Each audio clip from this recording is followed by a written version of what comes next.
나훔서 1장 1절에서 9절의 말씀입니다. 저와 여러분이 한 절씩 교독하겠습니다. 니느웨에 관한 묵시입니다. 엘고스 사람 나훔이 본 환상을 기록한 책입니다. 여호와께서는 질투가 많으시고 복수하시는 하나님이시다. 여호와께서는 복수하시고 진노하시는데 그분의 대적들에게 복수하시고 그분의 원수에게 진노하신다. 여호와께서는 진노하시는데 더디시고 힘이 강하신 분이시다. 하지만 죄인들을 결코 그냥 내버려 두지 않으신다. 그분의 길은 회오리 바람과 폭풍 속에 있고 구름은 그분의 발의 흙먼지다.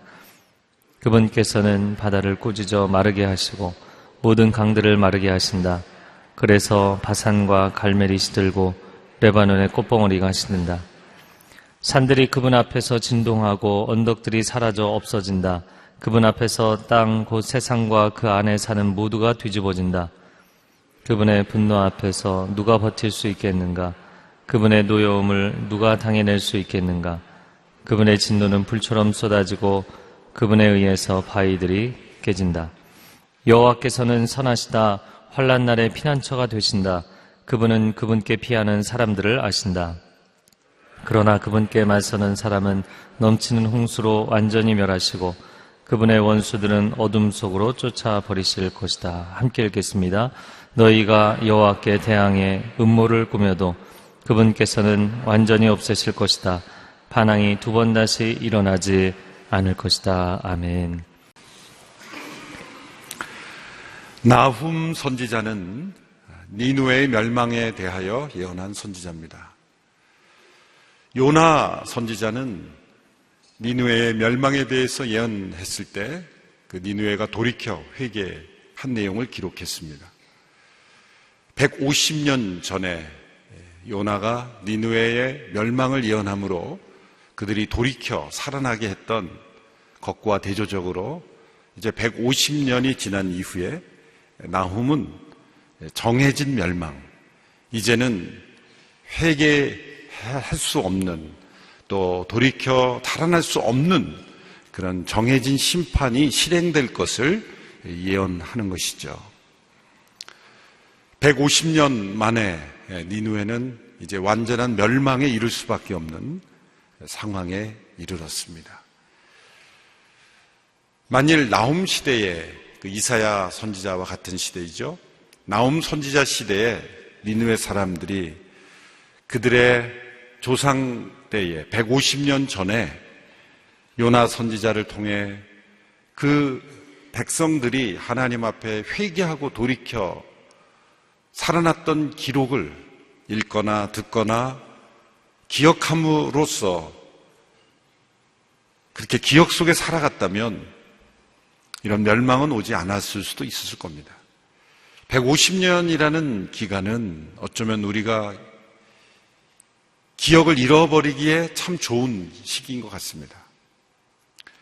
한 100년, 150년이 지나가면 과거 역사에 대해서 관심이 없을 뿐만 아니라 그저 역사책의 기록에 대해서도 글자로만 보지, 역사 시험 볼 때 필요한 정보로만 보지, 그것이 지금 살아있는 우리의 역사와 연결되어 있다는 생각은 하지 못하게 되죠. 그래서 150년이 지난 후 나훔 선지자를 통해서는 이제 실행될 멸망만을 예언하게 된 것입니다. 우리의 할아버님, 할머님 세대의 전쟁 전후를 경험했던 그런 많은 어르신들은 우리 후손들에게 그때 얼마나 어려운지를 얘기하기를 좋아하시잖아요. 그 마음에서 우러나오는 이야기를 하시잖아요. 그럼 우리 자녀들이나 후손들은 엄마, 아빠 맨날 그 얘기야. 할아버지, 할머니 맨날 그 얘기야. 그렇게 불평하지만 그래도 하셔야 됩니다. 끝까지 하셔야 됩니다. 듣지 않으려고 하면 좀 용돈을 준비했다가 그 앞에 보는 눈에 딱 두시고 좋은 장난감을 사줄 약속을 하시고 그리고 그 이야기를 들려줘야 돼요. 안 들었는 것 같아도 다 나중에 성인이 되면 기억나게 돼 있어요. 듣든지 아니 듣든지 하여튼 때를 얻든지 못 얻든지 어르신들이 우리 민족이 얼마나 어려웠는지 150년 전에 사셨던 분은 안 계시겠지만 불과 60, 70년, 80년 전에 얼마나 우리나라가 먹을 것이 없었고 입을 것이 없었고 얼마나 힘들고 어려운 나라였는지를 이야기해 줄 필요가 있습니다. 학교에서 배우는 역사 교육은 그건 정보입니다. 시험에 잘 맞추는 공부지 살아있는 역사는 체험을 통해서 우리 어르신들을 통해서 전해줘야 되는 거예요. 틈나는 대로 살아있는 경험을 이야기해 줘야 되는 거예요.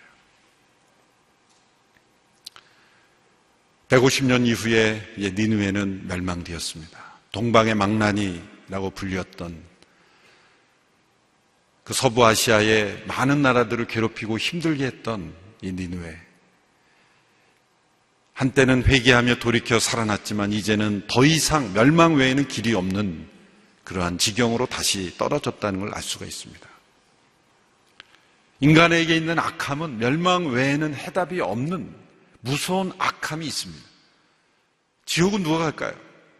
지옥에 가면 지옥에 가서도 회개하지 않을 사람들이 모이는 곳이 지옥이에요. 지옥에 가서도 자기가 지옥에 온 것을 불평하고 불만하고 원망하고 누군가를 비난하고 다른 사람 탓하는 사람들이 가는 곳이에요. 인간에게는 멸망이 주어져도 회개하지 않는 그런 무서운 악함이 있는 거예요. 그러므로 우리가 회개하며 돌이킬 수 있는 것도 하나님의 은혜입니다. 돌이키고자 하는 마음이 있다는 것, 하나님의 선하신 은총이 함께 하고 있다는 증거죠. 나훔서는 3장으로 되어 있는데 2장, 3장은 그 심판이 니느웨에 실행되는 그 무서운 장면들을 아주 신랄하게 표현하고 있습니다. 그래서 정신이 번쩍 들고 싶으신 분은 2장, 3장을 열심히 읽으시면 아마 오늘 정신이 번쩍 날 겁니다. 오늘 본문의 1장은 그렇게 심판을 행하시는 하나님이 어떤 하나님이신가? 왜 그렇게 니느웨를 철저하게 심판하시는가? 그 이유를 설명합니다. 그것은 우리 하나님께서 질투하시는 하나님이시기 때문이다. 질투하시는 하나님이시기 때문에 복수하시고 그분을 대적하는 니느웨, 하나님을 대적하는 니느웨를 철저하게 심판하신다는 거예요. 1장 2절의 말씀을 보십시오. 같이 읽겠습니다. 시작. 여호와께서는 질투가 많으시고 복수하시는 하나님이시다. 여호와께서는 복수하시고 진노하시는데 그분의 대적들에게 복수하시고 그분의 원수에게 진노하신다. 이 하나님의 심판은 하나님의 진노 때문이고 하나님의 이 진노는 하나님의 대적들에 대한 하나님의 복수이고 그 하나님의 복수는 하나님의 질투에서 나온 것입니다. 하나님께서 질투하시다니요. 어떻게 그런 말이 있습니까? 하나님께서 십계명에서 그 십계명의 교훈을 주실 때 또 하나님 당신을 질투하시는 하나님이라 소개했습니다. 출애굽기 20장 4절 5절의 말씀을 보십시오. 같이 읽어보겠습니다. 시작. 너는 너 자신을 위해 하늘에 있는 것이나 땅에 있는 것이나 물속에 있는 것이나 무슨 형태로든 우상을 만들지 말라. 자막이 잘못 나왔네요. 제가 읽어드리겠습니다. 너는 그것들에게 절하거나 예배하지 마라. 내 하나님 나 여호와는 질투하는 하나님이니 나를 미워하는 자들에 대해서는 아버지의 죄를 그 자식에게 갚되 3, 4대까지 갚고 나를 사랑하고 내 계명을 지키는 자들에게는 1000대까지 사랑을 베푼다. 나 여호와는 질투하는 하나님이다. 우상을 만들지 말라라는 명령, 십계명의 명령을 주시면서 그 이유는 나는 질투하는 하나님인즉 우상을 만들지 말라. 나를 미워하면 그 죄를 3, 4대까지 갚고 나를 사랑하면 1000대까지 갚으리라. 사랑을 베푼다. 십계명을 말씀하실 때도 하나님께서 질투하신 하나님, 성경 전체를 보면 35번 정도 이 표현이 나옵니다. 하나님께서 당신을 소개하실 때 가장 자주 사용하셨던 표현인 것이죠. 우리는 질투가 악한 것으로 잘 알고 있습니다.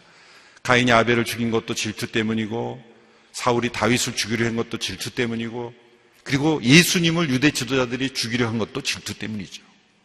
질투는 사람을 죽일 수 있는 무서운 그런 악함이 숨어 있습니다. 그런데 왜 이 질투라는 표현을 사용하심으로 하나님의 이 성품을 표현했을까요? 약 한 10여 년 전, 10몇 년 전이죠. 제가 미국에 있을 때, 그 미국의 유명한 여성 앵커인 오프라 윈프리라는 여자분이 뭐라고 말했냐면, 내가 믿는 하나님은 질투하는 하나님이 아니다. 나는 그런 하나님 안 믿는다. 내가 믿는 하나님은 내가 어떤 생각, 어떤 심지어 다른 신을 섬겨도 포용해주는 그런 하나님을 믿지. 나는 구약에 나오는 질투하는 하나님 난 안 믿는다. 그런 하나님 믿을 필요 없다는 거예요. 많은 사람들이 열광을 했어요.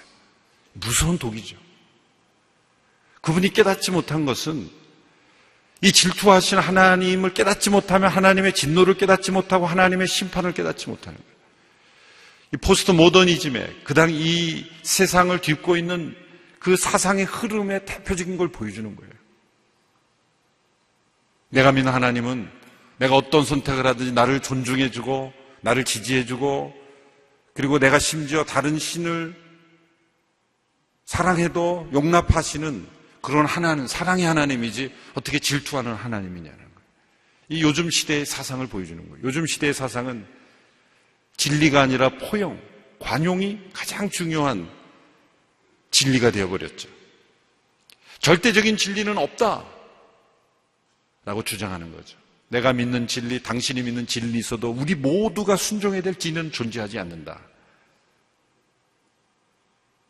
다 포용해야 된다. 꼭 예수님만이 믿어야 구원 얻는다. 이거 다 배타적인 거다. 다 포용해야 된다.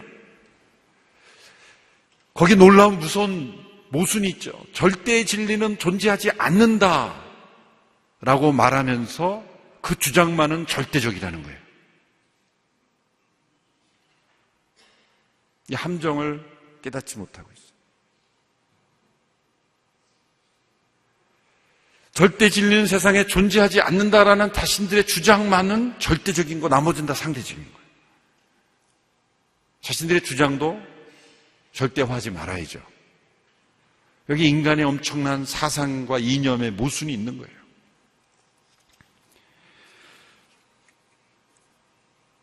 오프라 윈프리가 내가 믿는 하나님은 내가 어떤 신을 섬겨도 괜찮아.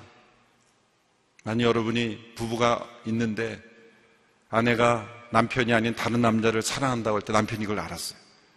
남편이 이렇게 반항합니다. 난 괜찮아. 나는 포용력 있는 남자야. 나는 당신이 누구를 나 아닌 다른 사람을 사랑해도 난 다 이해해. 당신이 행복하면 되지 뭐. 난 당신이 행복하니까 난 좋아. 괜찮아. 그러는다면 정말 포용력 있는 남자죠. 그렇죠? 진짜 포용력 있는 남자입니다. 관용이 넘칩니다. 그런데 그 남자에게 없는 것은 아내에 대한 사랑은 없는 거예요. 사랑하면 어떻게 됩니까? 사랑하면 하늘에서 불이 떨어지죠. 그래서 하나님께서 당신을 소개할 때 신명기 4장에서는 뭐라고 표현했냐면 4장 24절을 보시면 너희 하나님 여호와께서는 살라버리는 불이요 질투하시는 하나님이다. 질투하는 하나님을 표현하기 위해서 앞에 살라버리는 불. 왜 불살라버립니까? 한 번씩 경험해 보지 않으셨어요? 살라버릴 듯한 불.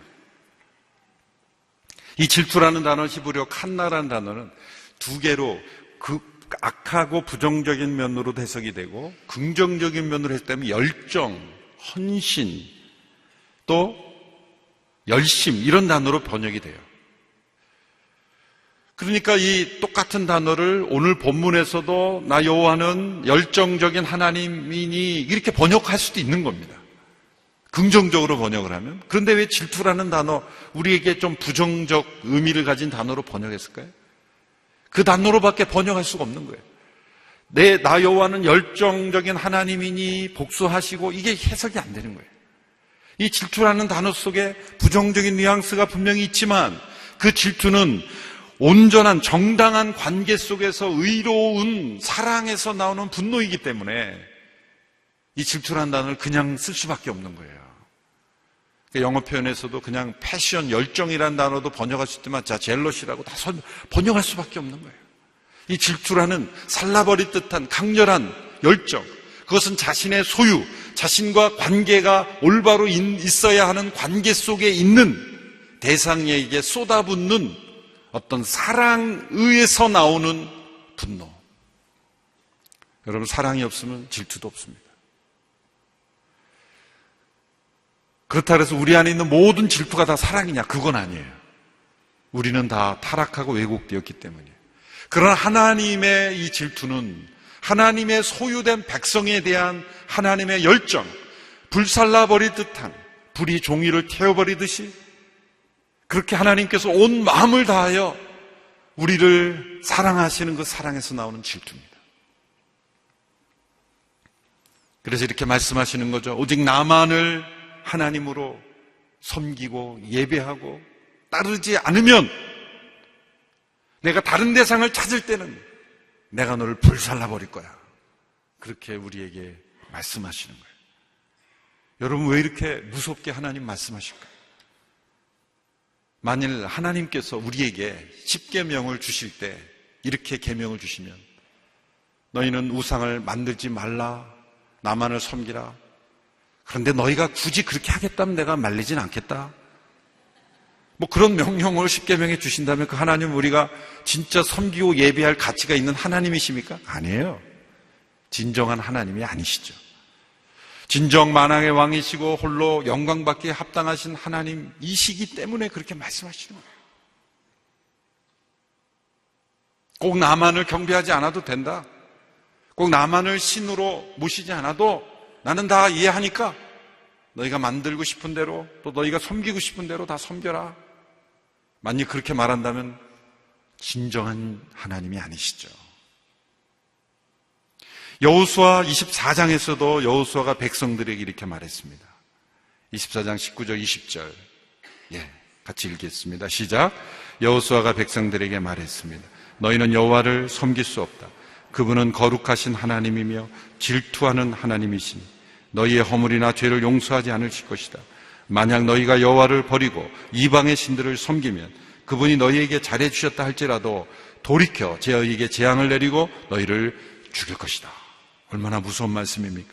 왜 이렇게 조금이라도 우상을 섬기면 벌을 내리신다고 경고하십니까? 하나님의 인내심이 약하기 때문입니까? 아니면 우리를 위협해서 억지로 끌고 가려고 하시는 것입니까? 여러분, 이슬람 교도들이 하루에 5번씩 정확하게 기도하고 왜 정확하게 규칙을 지킵니까? 알라를 사랑해서입니까? 아닙니다. 무서워서입니다. 그렇게 하지 않으면 강한 형벌이 내려진다고 겁을 줬기 때문이에요. 하나님은 그런 위협으로 통치하시는 분이 아닙니다. 자신의 나쁜, 부정한, 편협한 이기심을 만족시키기 위해서 자신을 따르지 않는 존재들을 쓸어버리는 그런 독재 하나님이 아니세요. 그것은 왜 하나님이 이렇게 우리를 불살라버릴 듯한 열정으로 질투하시며 복수하시며 진노하신다고 말씀하십니다. 그것은 바로 우리가 하나님만을 섬기는 것이 가장 큰 행복이기 때문에, 그것이 우리에게 가장 좋은 길이기 때문에 우리는 불행해지고 하나님만 기뻐해지는 것이 아니라 우리가 최고로 행복해지는 길은 우리 하나님만을 섬긴, 다른 우상을 내려놓고 하나님 한 분을 진정 경배하고 섬길 때 인간은 가장 행복해질 수 있기 때문이에요.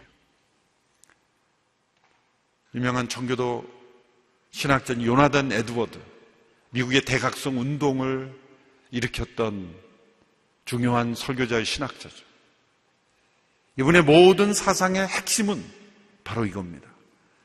하나님이 최고로 경배받으시고 하나님 한 분을 존중하라고 하시는 것은 바로 그것이 우리가 가장 행복해지는 것과 같은 길이기 때문이다. 하나님 한 분이 경배받으시는 것과 우리가 최고로 기쁨을 누리며 행복을 하는 것은 서로 하나인 것이다. 그 사실을 깨닫고 그 사실을 받아들였을 때 미국에 놀라운 대각성 운동이 일어났어요. 왜 우리가 불행합니까? 어떤 환경의 문제가 아니라, 심지어 나 자신의 문제가 아니라 우리가 하나님 한 분만을 경배하지 않았기 때문이에요. 하나님 외에 다른 우상을 우리가 신처럼 모셨기 때문입니다. 하나님 한 분이 경배받으시는 것, 그분만을 높여드리는 것이 우리의 삶의 가장 큰 행복이요, 기쁨의 근원이요, 그리고 우리가 살 길인 것입니다. 그러므로 하나님의 질투는 어디서 나오는 거예요? 하나님의 선하심에서 나오는 거예요. 하나님이 선하시기 때문에 우리를 향하여 질투하시는 거예요. 그 질투로 인하여 그 하나님의 선하심이 질투로 변하면 하나님의 복수가 나오고 하나님의 진노가 나오고 하나님의 심판이 나오는 거예요. 그러므로 하나님의 질투가 우리에게 쏟아지기 전에 우리 하나님의 선하심을 바라보면서 그 하나님을 온전히 예배해야 하는 것입니다. 하나님을 높여드려야 하는 것이죠. 하나님 한 분만을 경배해야 하는 것이죠. 모든 우상을 내려놓고 돌이켜 하나님께로 돌아가야 하는 것입니다.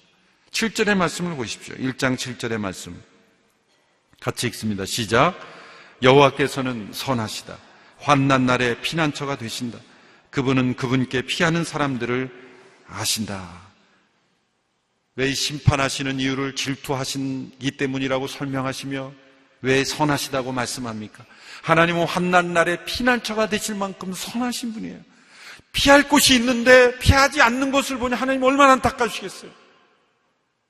내게로 피하면 보호해 주시고 피난처가 되어 주시는데 내게로 피하지 않고 멸망할 곳으로 자꾸 도망가니 하나님이 불같이 그 질투가, 우리에 대한 질투가 솟아오르시는 거예요.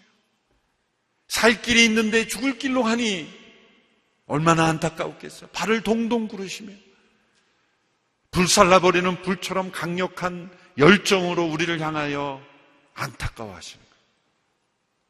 하나님은 피난처가 되십니다. 환난 날에 부르짖는 자에게 귀를 기울이십니다. 나 같은 사람의 부르짖음에 귀를 기울이실까? 아니에요. 속에 우상이 가득한 사람이 그런 불신을 가지는 거예요.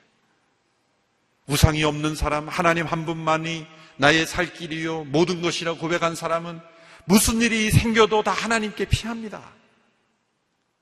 무슨 일이 있어도 하나님을 의지합니다. 하나님은 피난처가 되시기 때문이에요. 그렇게 살 길이 있는데 하나님께 오지 않을 때 하나님은 질투하시는 거예요. 야고보서 4장에 보면 우리 안에 계신 성령님께서도 시기하시기까지 우리를 사모하신다 그랬어요. 4장 5절의 말씀을 보십시오. 야고보서 4장 5절 시작.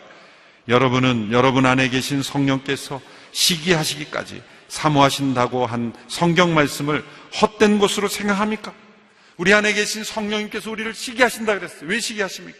성부 하나님께서 말씀이 육신이 되어 인간의 몸을 입으시고 가장 낮고 천한 모습에 오시기까지 우리를 사랑하셨기에 성자 예수님께서 우리를 구원하시기 위하여 십자가에 흘리기까지 모욕과 고난과 죽음을 당하시기까지 우리를 사랑하셨기에 성령 하나님 우리 안에 오셔서 시기하기까지 우리를 사랑하셨기에 만약 우리가 그 사랑을 알지 못하고 다른 곳에서 사랑을 얻는다면 성령님 우리 안에서 시기하시는 거예요.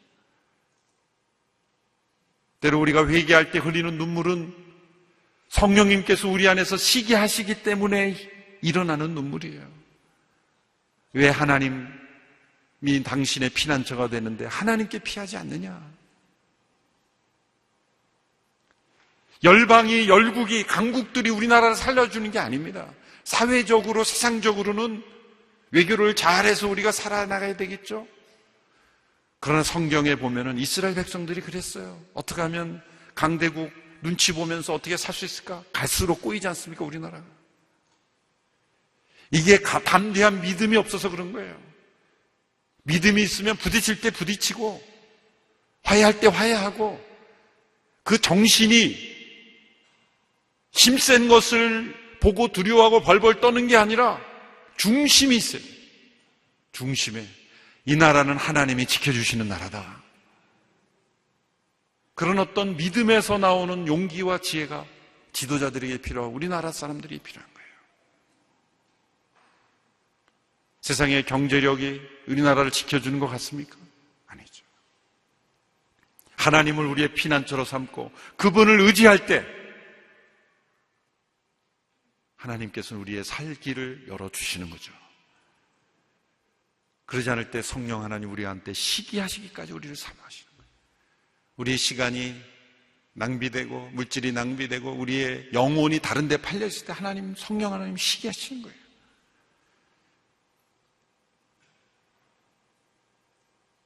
하나님의 말씀은 제쳐놓고 세상의 헛된 소문과 그냥 가십거리에는 몰두해 있으면서도 말씀을 묵상하지 않을 때 성령 하나님 시기하시는 거예요. 하나님 질투하세요. 사회의 베스트셀러는 나오는 족족 다 읽으면서 세계 최고의 베스트셀러는 읽지 않은 성령님 시기하세요. 나도 책 한 권 썼는데 왜 안 읽어? 시기하시는 거예요.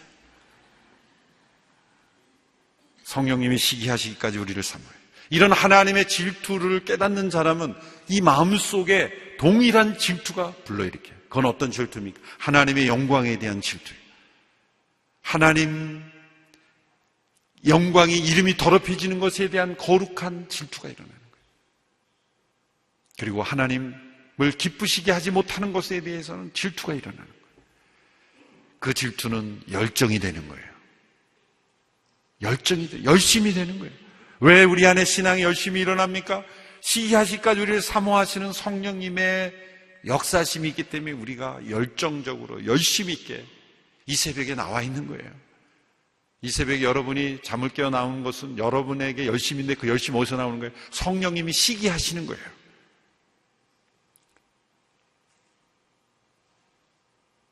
새벽에 일어나서 운동하러 가는 사람들도 많은데 성령님이 시기하시는 거예요.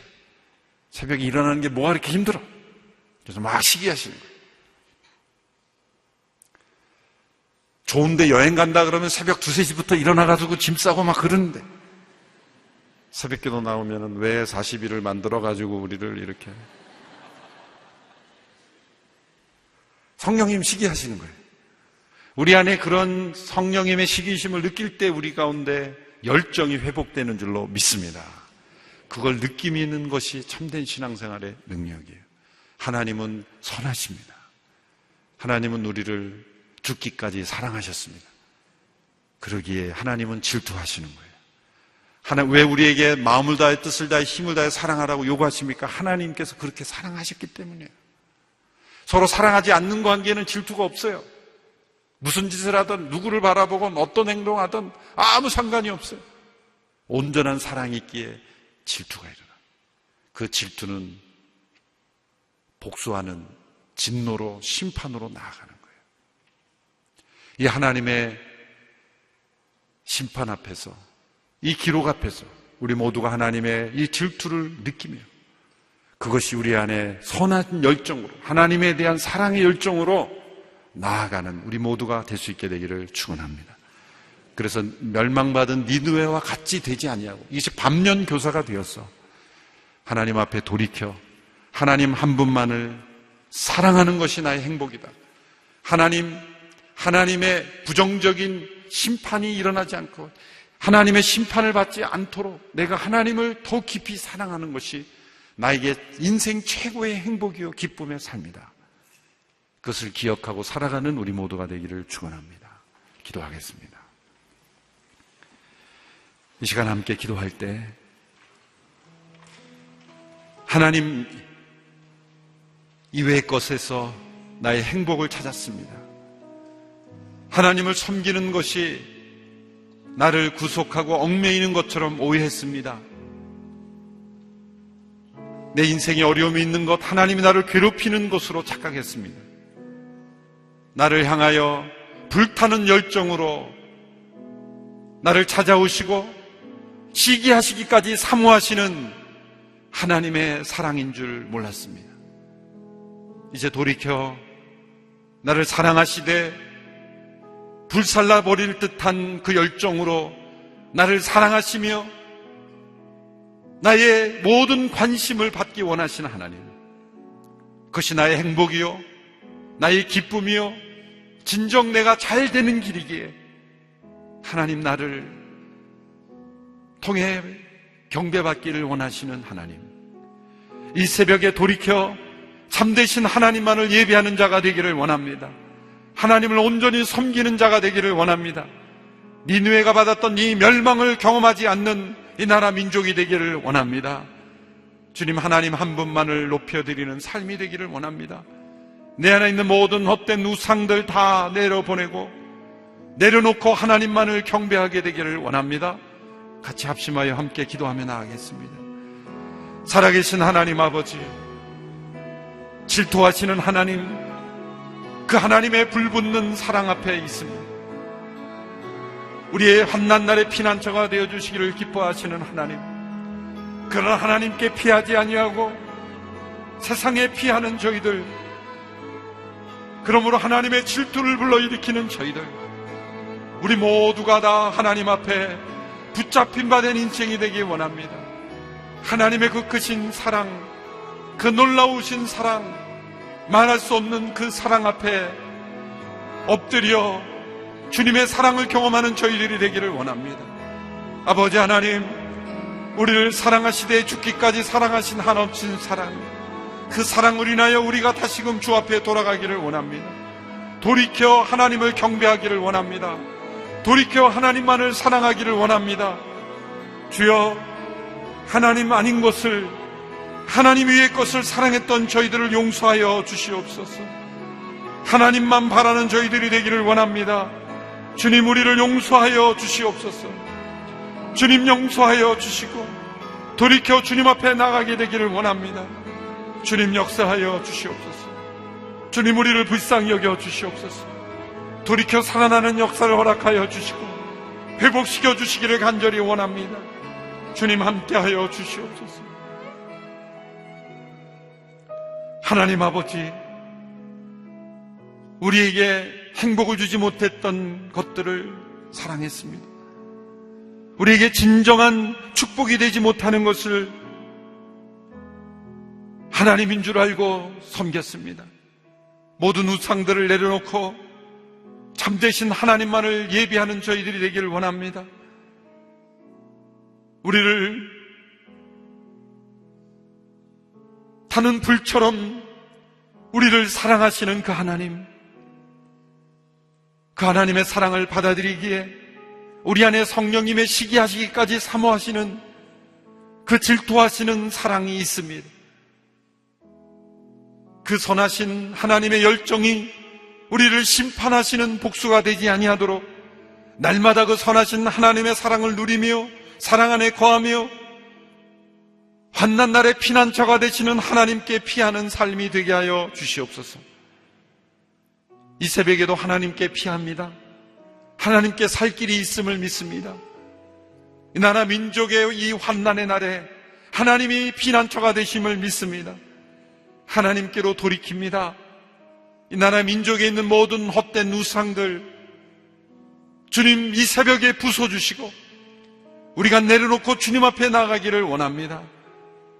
주님, 이 나라를 덮고 있는 모든 어두운 세력들이 떠나가게 하여 주시고 헛된 우상들이 무너지게 하여 주시옵시고 이 세상의 어떤 세력도 하나님처럼 의지하지 않게 하여 주시옵시고 오직 하나님만이 우리의 살 길임을 믿고 의지하는 저희들이 되게 하여 주시옵소서.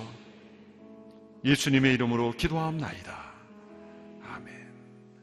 우리 함께 찬양했던 예수 우리 왕이여 함께 찬양하며 또 기도하며 나아가겠습니다.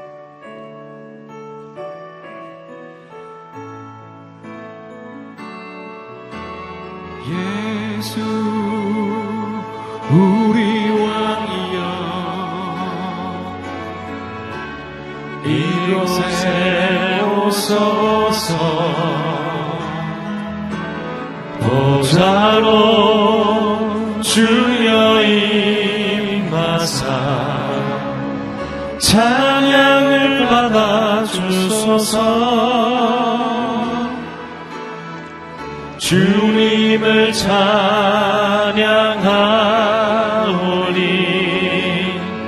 주님을 경배하오니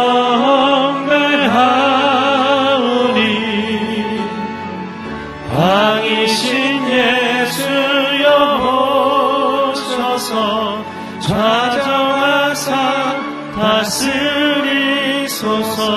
주님을 찬양하오니 주님을 찬양하오니